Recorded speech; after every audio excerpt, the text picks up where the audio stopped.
Windows 10 Home? What the? Come on, let's get rid of that Windows Home. Let's get some Windows Pro. Copy and paste my code from the description. You can also get Office 2019. Just paste my code. Woof. It's Windows Pro time.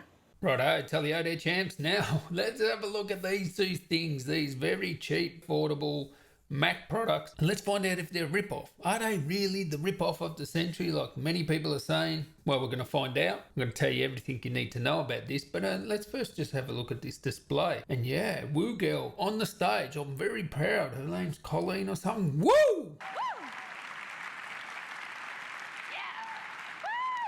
She was Woo Girl. She was wooing up there. Now, I was like half asleep. It was like 4 o'clock and yeah, she kept me awake and the other guys were putting me to sleep. So good job, Colleen. Anyway, 6K HDR, 1600 peak brightness nits, 1000 sustained, epic. Like, it is expensive, there's no doubt, but there's no other monitor that really compares to this. It is what it is. It's the best in class. Now, I have actually reviewed a 4K HDR 100 nit brightness display, and that thing was epic. That's like 3,000 Australian, but in terms of panel quality, it's not going to touch this. The only thing that disappoints me about this is, if you have a look there, it is rather thick, and you can't really help that. It has to cool down the technology. That's how it is at the moment, but it is thick. And as you'll see here, look through all these press photos, not one photo of the back. What are they trying to hide? Yeah, the bloke that designed Federation Square, I swear to God, I thought he was locked up and they threw away the key and he's locked up forever. But obviously they've let him out of the lunatic asylum and he's come out to design one last product, and you thought Federation Square was bad in Melbourne. Oh, this is his ultimate production. So anyway, all right, so let's have a look at the main show here. And as you can see, socketed CPU. So that is awesome. Now you might be thinking, and I was thinking, how long did it take him to design this? And all they come out with was a mid-tower PC. Like, how long does it take to design a mid-tower PC? Seriously.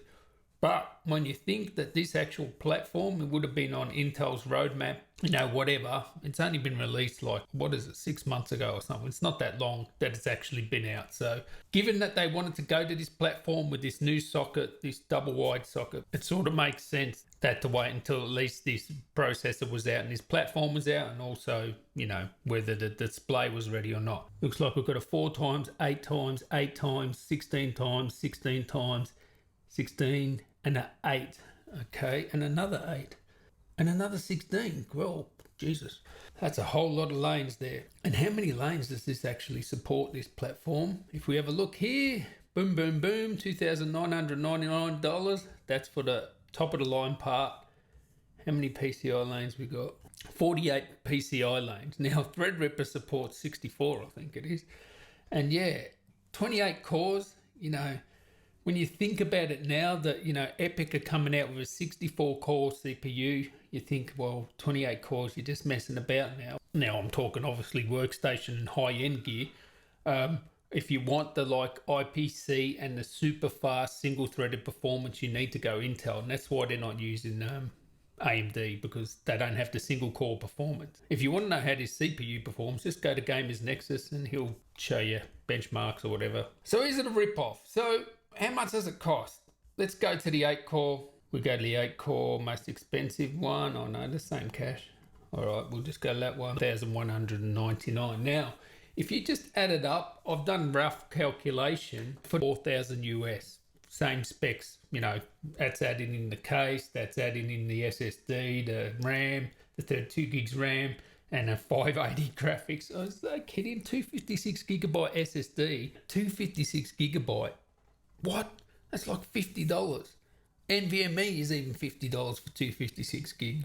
Flash storage is so cheap. I actually saw an NVMe card, was the Crucial one, Micron Flash, and it was like 330 Australian dollars for 2 terabytes. 2 terabyte. They're going to charge a fortune for this. This 2 terabytes going to be like $2,000, something like that. But let's work it out. That part there, we know that costs 1,199.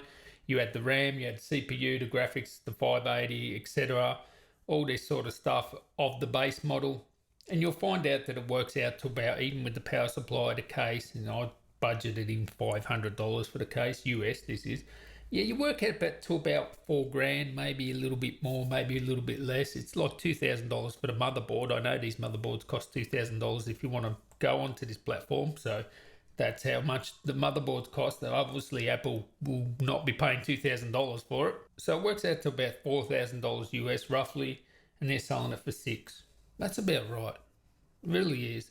You're working on 30-40% margin. I reckon they're working on a 40% margin on that. That's about right for a high-end sort of configuration machine. Of course, you know, if you want to build a PC as good as that spec, and that's this one here, you could easily do it for about $4,000 US. So you'll save yourself $2,000. But where it gets interesting is, and you can go from 8 cores to 28, is this part here is $3,000. The motherboard's $2,000. You add all the other stuff, the RAM, blah, blah, blah. Even like if you got a Radeon 7 graphics card, which is like $700, which basically, if you look at the graphics cards in this one here, it's basically like a 32 gigabyte Radeon 7, isn't it? Or a 32 gigabyte Instinct card, because this will be a little bit better because it has the 64 compute units instead of 60. But it really is basically an Instinct card with 32 gigs. And the Instinct card is a Radeon 7 card, which is like $700. But we'll keep that to a side for a moment. I can imagine if you want to get that 28 core, you're going to be paying over $10,000 US. $10,000, at least $10,000, maybe even more. But when you work out the price of this 28 core, it's only $3,000. What you could do is buy the base model, take out that CPU. I don't know who would want it because it's not a really popular platform, but you can take out that 8 core, sell it, then put in this one for $3,000, and it would be much cheaper than what they're charging for it, especially once you sell the 8 core. And what you'll notice is, if you have a look at the memory supported, you have to get up to 24 cores at least before it supports 2 terabytes of memory. 16 core and the 12 core and the 8 core don't. So yeah, just buy the CPU, plonk it in, just get the base model. You can upgrade everything, maybe get the good graphics option. Say for example, if you want to get that base model, it's like $4,000 if you want to build your own sort of thing with that sort of spec. And it costs $6,000 from Apple. For about $6,500, you could have this processor. So if you wanted to build a PC, it's like a $2,000 motherboard. You have to buy this processor. You get everything else that's in the base model, except you upgrade the graphics to Radeon 7, get rid of that 580 that's in this base model crap, and you can have, for $6,500, around there, a Radeon 7 and the 28 core for like $500 extra than the base model. Now they're going to be charging tens of thousands. I can't imagine the 28 core is going to be under 10 grand. It's got to be more than that. What is really great about this is not the graphics options. They're the graphics options. What are they? 2 Instinct cards put together with some extra RAM. I thought we moved away from dual graphics. I mean, there are a lot of undesirable consequences going to like a dual GPU. So because they've gone AMD, they have to go dual GPU to even compete with some of the higher end quadros. And people want quadros. That's why they should be able to support quadro drivers. Yeah, you're screwed if you want an NVIDIA RTX, quadro or something like that. 1.4 kilowatts, yes, you're going to need it because those things there, I know those Radeons, they can do 350 watts. You have 2 of them, they're 700, and probably 300 or 350 for the CPU. Then you got RAID arrays and stuff, all that sort of stuff. You're going to need that sort of 1.4 kilowatt. But what makes this special is this Afterburner card, and actually supports third parties. And this Afterburner card just basically decodes HDR ProRes. So if you use HDR ProRes, this is something you won't be able to get in a PC. Now it is ASICs. It's just basically all it does is decode that video. That's all it does. And if you're working with that sort of footage, it is a must-have. Is if you just pretend you had the base model and you had this Afterburner card, it'll probably perform better than the 28 core without the Afterburner card. So this is a must-have if you're actually using HDR ProRes. So that makes this squarely not a consumer product, this thing. It really is a workstation. And when you consider it is a workstation, then you can justify the price. All workstation parts, Xeon, ECC RAM, Afterburner accelerator. I haven't actually looked into it where you can get this sort of ASICs acceleration, but in terms of if you're going to use raw HDR ProRes, I mean, you have to get it. You have to get it. That's what you have to pay, because otherwise it's going to just be proxy hell And yeah, get rid of proxies. The base model price isn't that bad, to be honest. What, they're making like a 30-40% markup, just an estimation. I'd say more along the lines of 40% markup. That's the markup they do on everything. So there's nothing unusual about that. Where it's going to be an absolute rip-off of the century is when you get that 28 core, when you think that, you know,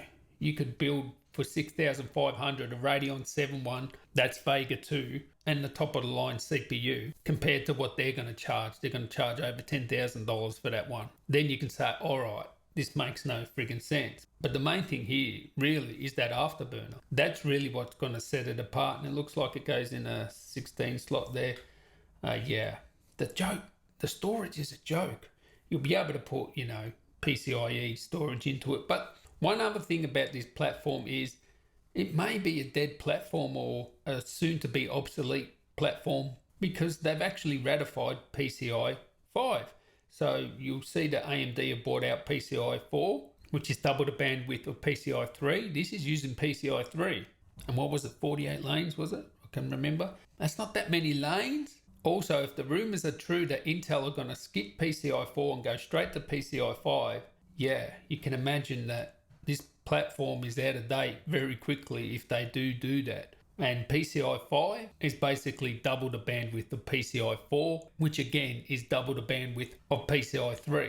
So yeah, who knows when that's coming out. I guess they had to just get it out. Maybe they'll just update the motherboard to PCI 5. If you're like an animation studio or a music producer or a video editor or whatever, like in that's your industry and that's what you work in, you just pay it and you pay the Apple tax, you write it off.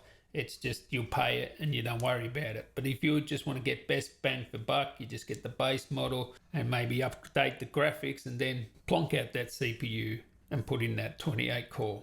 Boom. Catch you next one. Tally ho.